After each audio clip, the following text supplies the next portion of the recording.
Welcome to Perfect Harmony Journal. Here are today's top stories. Ukrainian President Zelensky has condemned the recent Russian attack on Kostyantynivka. The assault wounded one person and damaged vital infrastructure. Bosnia's government declared a state of emergency due to devastating floods and landslides. At least 16 people have died. A new study reveals that Denmark is the most affordable place in Europe to buy a home. Despite its high living costs, a typical 100 square meter house costs about 114 net monthly salaries. The search for the legendary Loch Ness monster has heated up after an intriguing discovery. Loch Ness skipper Sean Sloggy detected a mysterious shape on his sonar, indicating a large object lurking about 98 meters deep.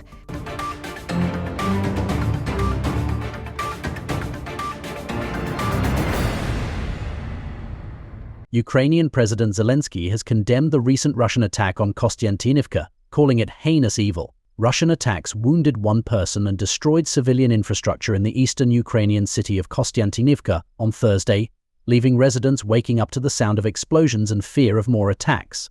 This is the second attack in just days. Local officials are urging people to evacuate to safer areas as cleanup efforts begin. Just 55 kilometers southwest of Kostyantynivka, life in Pokrovsk has become a fight for survival. From Wednesday to Thursday, 6 bombs were dropped on Pokrovsk, injuring 4 and decimating multi-story buildings, shops and public infrastructure. Around 80% of the city's infrastructure has been wiped out. The authorities state roughly 13,000 people live in the city. A resident, Inna, said many in the community lost their homes and that the house is not suitable, leaving no place for anyone to return to.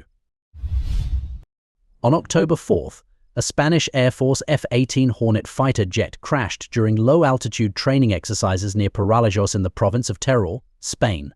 The pilot, Lieutenant Colonel Pablo Estrada Martin, was tragically killed in the incident. The Spanish Air Force reported that the pilot did not have enough time to eject safely before the crash.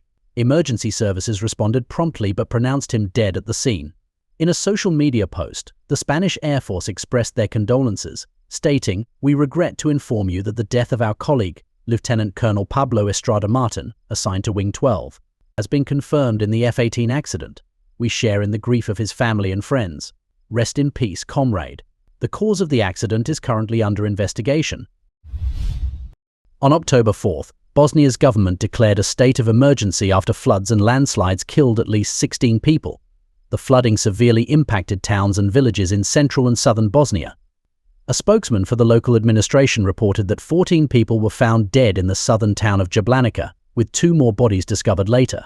At an emergency press conference in Sarajevo, Deputy Prime Minister Vojin Mijatovic announced that a crisis team has been formed and that about $11 million have been allocated for disaster relief.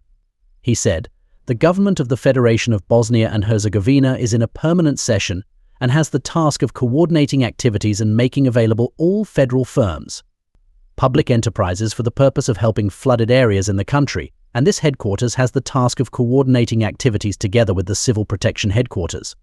Rescue teams are searching for missing individuals, with volunteers and the army assisting in these efforts." On Friday, the European Commission announced its decision to impose the tariffs of up to 35.3% on electric cars produced in China. That's on top of the existing 10% tariff. This decision could take effect on October 31st and is expected to remain in place for at least 5 years. The vote on this issue among EU countries was deadlocked, with too many abstentions which prevented a decisive outcome. As a result, the matter was referred to the European Commission. This decision follows an investigation that found Beijing has been unfairly subsidizing its electric car manufacturers, enabling them to sell their vehicles at artificially low prices on the global market. The extra tariffs also apply, at various rates, to vehicles made in China by foreign companies such as Tesla, which faces a tariff of 7.8%, as well as BYD at 17%, Geely at 18.8%, and SAIC at 35.3%. A Commission spokesperson said, "We do not and never have wanted to impose tariffs in this case for the sake of imposing tariffs. What we want is to remove the injurious effect of subsidization." The European Commission also said, if China addresses the EU's concerns, the tariffs could potentially be lifted. A new study has revealed that Denmark is the most affordable country in Europe to buy a home, despite its reputation for high living costs. According to a report from bestbrokers.com, a typical 100 square meter home in Denmark costs about 114 net monthly salaries. Interestingly, Denmark is also the most expensive country in the EU for everyday goods and services, with prices 43% above the EU average. However, it boasts one of the highest average annual earnings in Europe. Following Denmark, Ireland and Sweden rank as the second and third most affordable countries, needing 123 and 129 net wages, respectively, to purchase a similar-sized home. That's about 10 years of annual salaries. On the other end of the scale, the Czech Republic and Slovakia are the least affordable countries. In Slovakia, a typical home costs nearly 300 times the average salary, which could take nearly 25 years to save for. It's important to note that these figures are theoretical and don't consider other living expenses like food and childcare. The report states, since prices and income vary significantly from one country to the next, the team at Best Brokers decided to examine the property market through how many months of salary it takes to buy a home in various European countries. The search for the legendary Loch Ness Monster has intensified with a recent discovery that has caught the attention of enthusiasts worldwide. On September 22nd, seasoned Loch Ness skipper Sean Sloggy was cruising across the loch when he spotted a mysterious shape on his sonar equipment. This shape indicated a large object lurking at a depth of around 98 meters. With its elongated shape and distinct features, the team couldn't help but wonder if this sonar reading could be linked to the infamous Loch Ness Monster. Sloggy described it as the biggest thing he has ever seen during his 9 years working on Loch Ness. He said, "The strangeness of it was chilling. It's the sort of thing that leaves you speechless."